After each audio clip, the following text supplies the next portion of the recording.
Deus, te peço que abençoe essa nova semana que se inicia. Toma a frente de tudo, Senhor.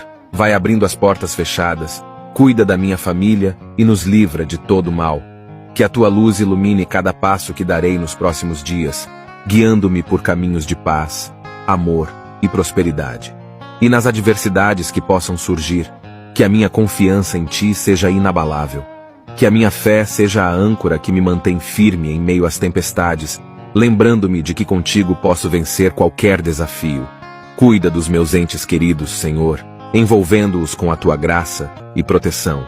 Que cada um deles seja abençoado com saúde, alegria e realizações.